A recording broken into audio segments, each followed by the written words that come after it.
All right, I've slept on it, and I still feel like New Orleans Saints quarterback Spencer Rattler won the QB2 battle. We got all that and a little bit of lagniappe for you on today's episode of Locked On Saints.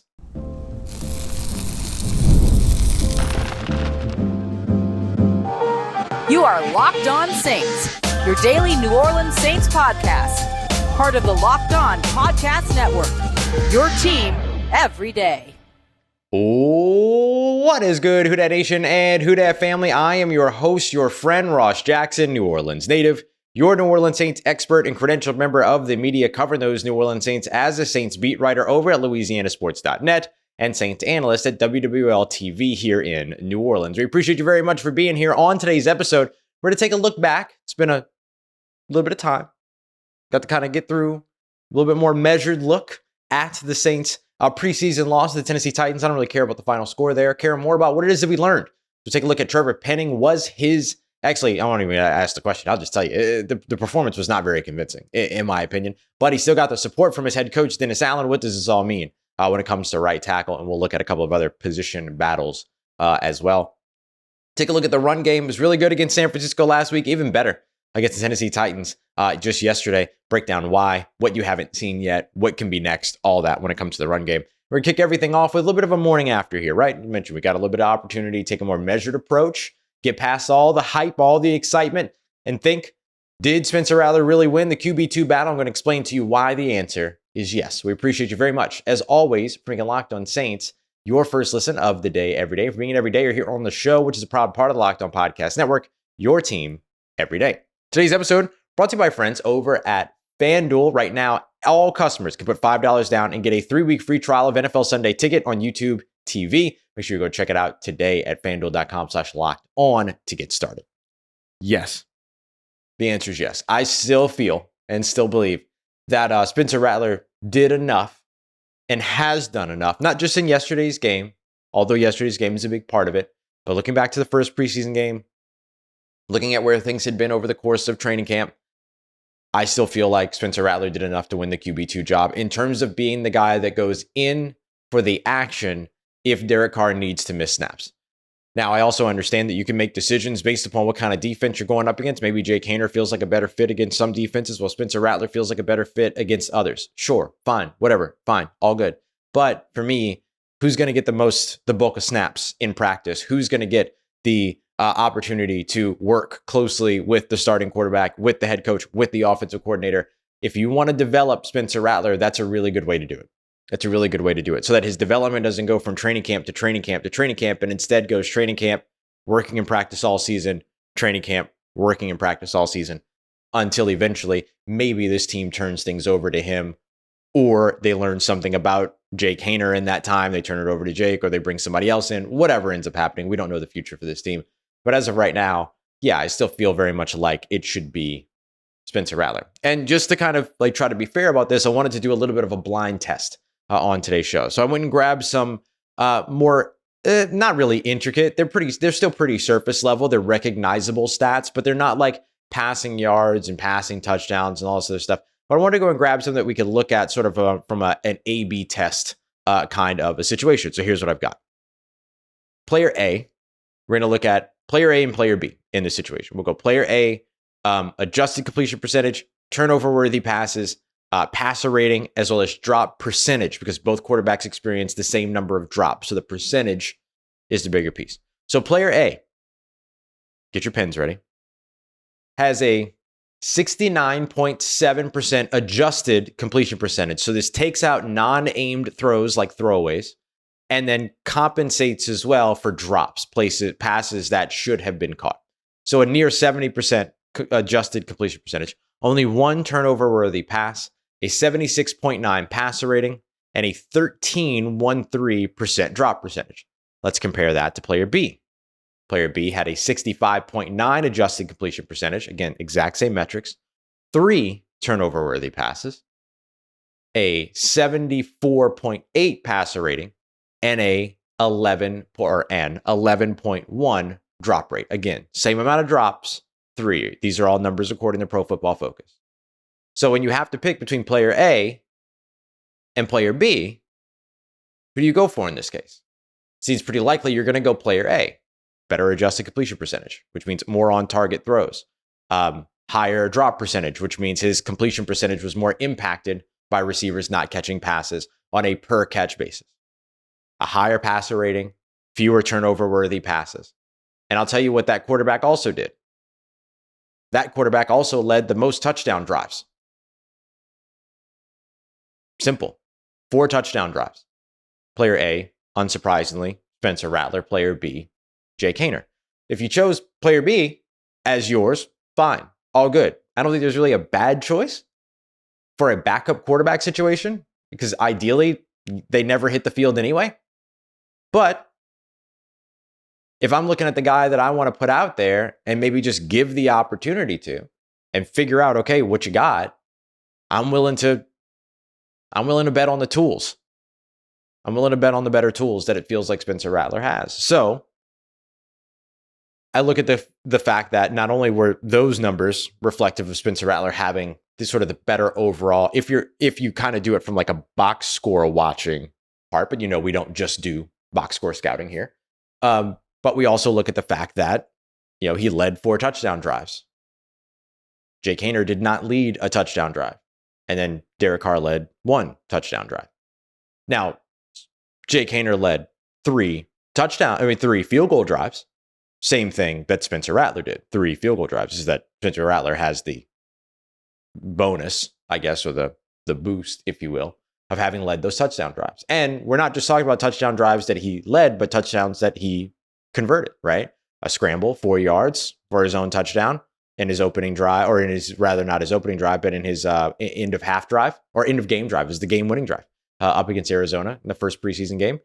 Then he had the passing touchdown this week to Equinemius St. Brown on a beautiful pass, and in the 2 rushing touchdowns by Jacob Kidobi. Now, I want to acknowledge, because I'm trying to be as fair as I can in this conversation. It's why we're doing things like blind, this, that, and the other. We're not just looking at numbers. We're looking at tape. Like, we're looking at all these things. I'll mention, too, that Jake Haener had a passing touchdown to A.T. Perry that got wiped out due to a penalty.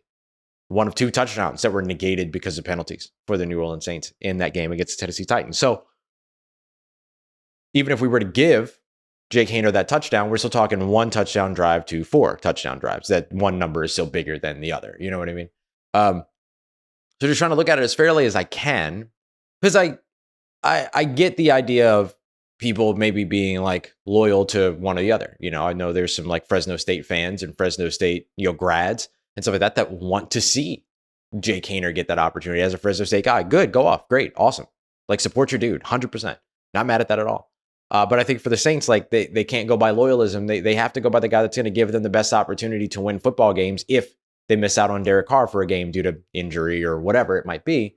And it just feels like Spencer Rattler is the one that at least gives you the most unique opportunity to win games. He might not be the slow and steady wins the race type, right? He might have some things that pop up that you'll need to address in terms of, decision making and scrambling, and kind of like the improvisational game that he's able to play comes with its ups and its downs, but you're willing to take those downs if you're getting the ups. And as long as you're getting that, then I think it gives you a unique chance to win. And that's not me just trying to be like hypercritical of Spencer Rattler to even the game here. It's a young quarterback, right? It's not specifically Spencer Rattler issues. It's not specifically Jake Haener issues. It's young quarterback issues. Welcome to the NFL. Like, this is how it works. But I think if you ask me, the morning after, I still feel the same way. I feel that Spencer Rattler did enough to win what is effectively the backup quarterback job, to be the guy that goes in should they need somebody to go in behind Derek Carr, which ideally won't be the case at all in 2024 for any reason. And then that gives them an opportunity to just continue to develop these guys. And I think it's important too, because that that quarterback too is going to get the bulk of the snaps behind the starter when it comes to practice all throughout the season. So if you're looking to develop somebody, they've got to get snaps, they've got to get reps. And so you want that person to probably be the backup quarterback. And in terms of development potential, the skyrocketing ceiling for Spencer Rattler is, I think, too exciting to pass on. All right, coming up next, let's shift from the quarterback and the passing game to the run game. What worked and what haven't you seen yet that will add to this run game? We're going to dive into all that as we continue on with today's episode of Locked On Saints, part of Locked On Podcast Network, your team every day. Today's episode of Locked On Saints brought to you by friends at LinkedIn Jobs. LinkedIn Jobs wants to make it easier and faster for you to be able to talk to and hire qualified candidates for the job that you have open, especially for small businesses, right? Like there's so much that you already have to do on a day-to-day basis. LinkedIn Jobs has built a bunch of different tools to help try to make this process easier and faster, just so that you can maximize your actual focus on hiring the right person. They even have a tool now that they've created that helps you write job descriptions, making that process easier and faster. You can do screening questions. I mean, there's just so much that LinkedIn can equip you with to make sure you're making the right hire the first time. And look, LinkedIn has been awesome, right? I mean, 70% of folks that use LinkedIn to search for jobs don't even visit other job boards. So if you're not using LinkedIn, you're using the wrong platform entirely. So switch over to LinkedIn, join the 2.5 million small businesses that use LinkedIn to hire for their jobs. You can post your job for free today at linkedin.com/LockedOnNFL. That's linkedin.com/LockedOnNFL to post your job for free. Terms and conditions apply. All right, family. The New Orleans Saints might have struck gold with their new system when it comes to getting their running game back, and they're not even really fully showing you everything that they have just yet. We got that coming up for you today. We appreciate you very much, as always, making us your first listen of the day every day. For your second listen, make sure you go and check out Locked On Fantasy Football. Michelle Majuk, Vinny Iyer, making you the smartest fantasy football player in your league with their shows every single Monday through Friday. Fantasy football advice every single Monday through Friday, every day. Go and check them out. Locked On Fantasy Football, wherever you get your podcasts, and on YouTube as well. So, New Orleans Saints really figured something out with their run game this offseason, and it's no surprise, right? Like this was going to be the thing that the entire offense was going to be predicated upon was, can the New Orleans Saints run the football? And they struggled to do that last year. They struggled to do it the year before that. I would say they struggled to do it the year before that, even in Sean Payton's last year. And certainly have struggled to utilize their running backs in those ways as well. And so I think that now that's the next thing that you're looking for, is kind of how these running backs get more involved in the passing game, which we didn't get an opportunity to see too much of over the course of the preseason, but a wise thing to hide in terms of how they'll be utilized in that way. But we'll get to a little bit more detail on the things that you haven't seen yet from this New Orleans Saints rushing attack. Let's discuss what is working for this New Orleans Saints rushing attack. And I want to say that I think it's, first off, the blend of man and zone run. Remember that when we talk about a wide zone offense and an offense that is going to be built around the outside zone run, that they're not only going to run outside zones, they're not only going to run with zone blocking schemes, they're going to also use a heavy amount of man schemes. Now, the split might be 55-45 zone to man, respectively. It could be up to 60-30, 60-40, maybe, but for the most part, like you're going to see still 40 or more % of these runs be man gap scheme runs where the offensive line's goal is to block the guy in front of them, right? As opposed to the zone run where it's about moving into gaps, climbing, all these other things.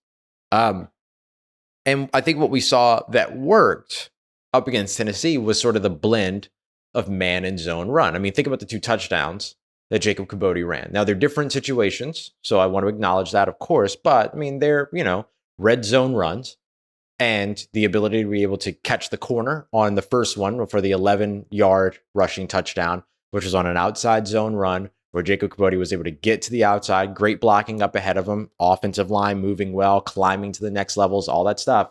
Everything we just talked about, you're seeing it, and they executed that perfectly, and it was well run. Let's give Jacob Kidobi a lot of credit here too, because it was patient, hit the hole exactly where he needed to hit it, ran through some tacklers as well, so he didn't have it all made for him. He had to fight through too. So then you had that touchdown. Then you turn around and then you had the touchdown that was, a 3-yard run, that deep pass to A.T. Perry that came up a few yards short. I think Spencer Rattler wanted a little bit more mustard on that one, but you'll take it. Ended up pushing that one into the end zone on a man scheme. Now, it still went outside the tackles, but it wasn't necessarily a zone run where he had all these options to choose. It was get him outside, get him some speed, block the guy in front of you, and then let him be your own blocker. So this is something we don't talk about too much here on the show, but there's kind of this rule for a running back sometimes where there's a quarterback and a running back. And so that's 2 of your 9 players, 2 of your 11 players on the field that aren't going to be blocking. So at max, you're going to have 9 of your offensive players blocking and 11 of the defensive players that are trying to stop the back with the ball. One of those players is going to be removed from the play almost every time, right? Either they're an outside corner over on the other side, but then that also pulls one of your blockers out. So these numbers change and vary. But in these goal line situations, it's effectively 9 versus 11. So in order for you as the running back to be able to win in those situations, you have to be your own blocker, BYOB. And that's what he did.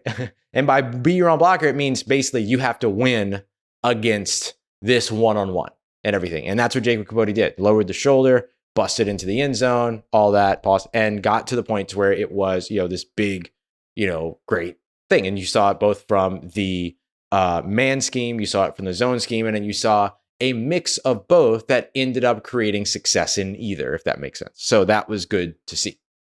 The other thing that I thought that the Saints did very successfully is that they just ran their outside zone rules very well. I mean, you look at Jacob Kidobi's 42-yard possession, which is the one that ended in the 11-yard touchdown run. But before that, he had a run of like 14, another one of like 13, stuff like that. So it was a very active quarter form or a very active possession form. 4 runs, 3 of them were over 10 yards. You get it. That one was a lot of hitting the tracks the right way, being where you need to be, following the right path, and trusting that the blockers were going to open that path for you. Sometimes when these outside zone runs don't work, it's because of the lack of discipline from the running back that too quickly makes a decision to bounce outside or cut it back or any of that other stuff.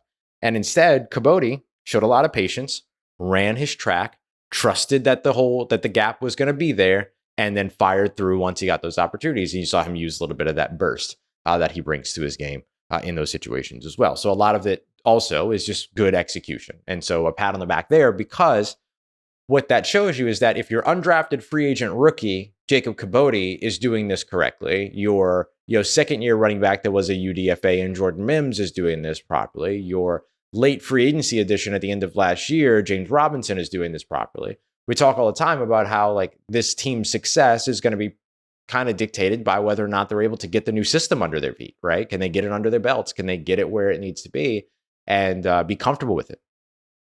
We saw that not be the case last year, but these are some early glimpses of the fact that like, okay, well, the guys at the quote unquote bottom of the depth chart are getting the core thing that makes this offense tick right in the preseason. And then there's still things to add to it, right? Now you build off of this. You build off of your success in the outside zone run game by being able to fake those outside zones and then be able to run option routes with these running backs. Start to run more routes with the running backs as well out of these run-heavy looks. Being able to add a little bit more of the eye candy, a little bit more of the window dressing. What do you do in terms of being able to, convince a defense that the quarterback is still holding on to the football on a boot action? Or indeed, the quarterback does hold on to the football and it goes from being a, outside zone run to the left to a boot action to the right and then hitting, on a rollout, one of these other receivers at any of the 3 levels that's being made available. And we've seen some examples of that.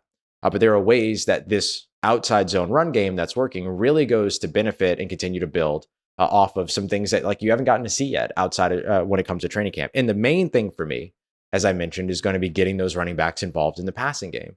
And we've seen a lot of that. We've seen a lot of the principles that you know and love from former New Orleans Saints years of how the running backs are being involved in the passing game. And that's good news. And so if you're able to build off of this outside zone run success, or really just the run game success as a whole, and then all of a sudden you get to the point where we're back to having conversations about the short passing game being an extension of the run game for the New Orleans Saints, then that Saints offense is in a whole other stratosphere from where it was last year in terms of effectiveness early on in games and early on in drives, winning early downs like first and second because you don't know what's coming.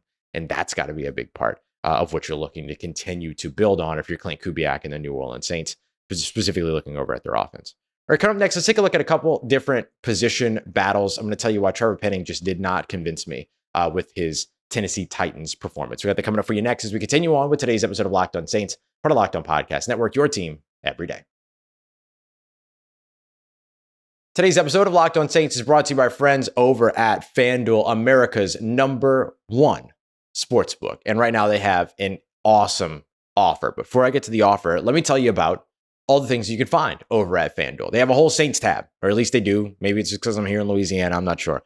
But there's a whole Saints tab that has everything from How many, will Tyrann Mathieu have more than 5 interceptions this season or less? Will they win more than 7.5 games or less? Will Derek Carr pass more than 3,300 yards or less? Like, there's so much stuff over there. Receiving yards for Chris Olave and Rashid Shaheed, a ton.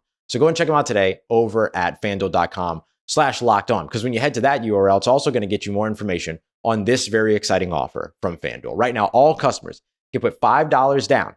And when they do, they will get a 3-week free trial of NFL Sunday Ticket on YouTube TV. Yeah. Isn't that awesome? 3 whole weeks free. All you have to do is have your YouTube TV base plan, and then you're going to be able to watch all those regular season out of market Sunday afternoon games. All you need is a Google account, a current form of payment, and you can cancel any time. So head over to FanDuel.com/lockedon today to get started and download America's #1 sportsbook. Let's get it, Who Dat Nation. New Orleans Saints right tackle Trevor Penning got some praise after the game for his improvements from head coach Dennis Allen. But if you're going back and watching the tape, I'm not so sure that his performance was as convincing as you might have been made to think. We appreciate you very much, as always, making us your first listen of the day every day. We'll be back with you tomorrow. No live show later on today. Saints do not practice. But we'll be back with you tomorrow with our final 53-man roster projection. Some cuts will probably have already started to happen by then, but that's okay. And then after those roster cuts are made, we'll be at the Saints facility for a press conference, all these other things. And then once I get back home, we'll do a live show kind of recapping like what the roster looks like and then break it down even further Wednesday morning. We appreciate you very much, as always, for being here. Look, I'm not super convinced with what I saw from Trevor Penning, particularly in the passing game. Going back and rewatching the All-22, the tape this morning and everything, I hear what Dennis Allen was saying, that there were some plays where you saw some improvement. There truly were. I mean, there was a great running play. I believe it was from James Robinson, maybe, but one of the running backs, where Trevor Penning literally just like grabbed a defensive end and just threw him to the ground and then, finished the play. And it was great. That was great. But the run blocking, not really the thing that we've been so concerned about, is it? It's been the pass blocking for Trevor Penning. It's always been the pass blocking.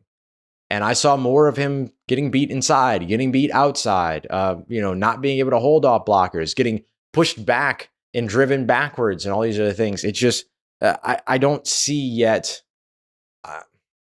And look, maybe I'm being overly critical, right? If there's an offensive line coach out there that wants to tell me that they saw something different, like, please do. Like, make me smarter so we can all be smarter.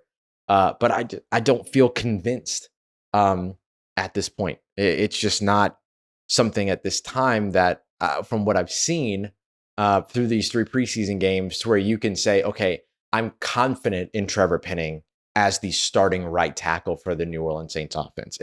Is he going to be the starting right tackle for the New Orleans Saints offense? Probably. Sure. But are you confident in him? I don't know. I don't know that you can be at this time. And look, maybe he just needs more reps. Maybe it gets better as the season goes on, whatever. But I think the Saints have to have a plan B ready. They got to have a plan B ready, just in case, because I haven't seen anything that's boosted the confidence yet. And maybe it's because I was going in already being down on the idea. But look, I thought he showed improvements last week against San Francisco. So I don't know, maybe I'm being too hard on myself here. But it's what I see. And I'm just going to tell you the truth of what I see. And what I see is something that doesn't give me a lot of confidence just yet. So I'll be curious to see how the New Orleans Saints go about handling this moving forward. And if nothing else, just having the plan B. Like, again, I think Trevor Penning will still be the starter at right tackle. But, how closely is Oliudo standing in those wings? Who's on speed dial? You know what I mean? Who's getting the phone calls if it doesn't work out? Like, all these other things. Like, I think that's got to be a big thing for the Saints if they want to be as successful as they can be this season. They got to have another plan ready on the offensive line. So I wanted to update that, and then I want to take a look at a couple of the other position battles and stuff like that have been going on as well. I wanted to come back to this one. Rico Payton and Shamar Jean-Charles, the 2 corners that are kind of fighting for that last cornerback spot behind Marshall Lattimore, Paul Shadebo, Alontae Taylor, and Kool-Aid McKinstry. I could make an argument to keep both of these guys, if I'm being completely honest. You would have to probably sacrifice a safety or some other position where you don't keep as many. Because typically the Saints would keep like 5 corners and 6 safeties. You could go 5 safeties and 6 corners. You could just flip them and everything like that. Because one of the reasons why you typically keep the extra safety. I think of like Ugo Amadi. Ugo Amadi can play and help you on special teams, but then can also play in the slot for you. And can Shamar Jean-Charles and Rico Payton do those same two things? That would be a big part of the decision. So I could make the argument to keep both these guys. I think overall, Jean-Charles is still in the league just because of the fact that he can contribute to special teams and everything. But Rico Payton's made undeniably the biggest plays over the course of these preseason games. But man, could you make a case to keep both of these guys? And would you feel good with a safety room that then only had Tyrann Mathieu, Jonathan Abram, Jordan Howden, Will Harris, and then JT Gray? Yeah, you're probably still very okay with that, actually, because Will Harris also gives you some depth at slot corner as well, because he can move around and he's a core special teamer for you. So maybe Ugo Amadi, unfortunately, ends up being the odd man out in this conversation in terms of active roster. And that's where a guy like Jean-Charles and maybe Rico Payton both get there. But I think both of them have made a good play for that final cornerback spot, assuming that they only keep 5, but maybe make the argument to keep 6. Speaking of making an argument to keep more position players, did you know that the San Francisco 49ers last year, the team that Clint Kubiak was originally with before he joined, or was most recently with before he joined the Saints as their offensive coordinator, did you know that the San Francisco 49ers last year kept five running backs on their roster? Now, was one of them a fullback? Sure, but still that means 4 running backs as opposed to just 3. So what does that mean for guys like Jacob Kidobi as well as Jordan Mims and James Robinson, right? Like, could you see the Saints then keeping not only Alvin Kamara, not only Jamal Williams, maybe they put Kendre Miller on injured reserve so you can have the first 4 weeks to get better. And then do you make the argument to keep Jordan Mims and Jacob Kidobi and maybe even James Robinson? Because you don't have to carry a fullback if you don't want to. You've got Taysom Hill. You can bring Adam Prentice back to the practice squad, elevate him for game days, things like that. So maybe having 4 running backs is something that this Saints team could do. It's what the San Francisco 49ers did last year. And I know that wasn't all Clint Kubiak's call and his passing game specialist role over there. But I mean, if he carries that roster construction over here with him and pushes for that, maybe he gets it. So just something to watch there, because I think a lot of running backs have made cases for themselves while Kendre Miller has been missing practices and games and dealing with that hamstring injury. Wide receivers and other ones, the San Francisco 49ers kept 6 wide receivers last year. Saints typically keep 5. Could they keep 6 this year? If they do, your top 4, Chris Olave, Rashid Shaheed, Cedric Wilson Jr., and then A.T. Perry. But then guys like Bub Means and Samson Nakua, maybe they're the ones that end up moving into that role. Maybe an Equanimeous St. Brown does. He made a good impression for himself in yesterday's game, not just with the touchdown catch, another physical catch over the middle. Really good blocker as well. Saints absolutely love that. Maybe that's a guy that ends up playing his way into that role too. So lots of things that could potentially go up there. But I think a lot of guys have made a lot of noise and have pushed for themselves in a way that's really positive. So I think there's a good chance we could see Rico Payton and Jean-Charles both making the roster.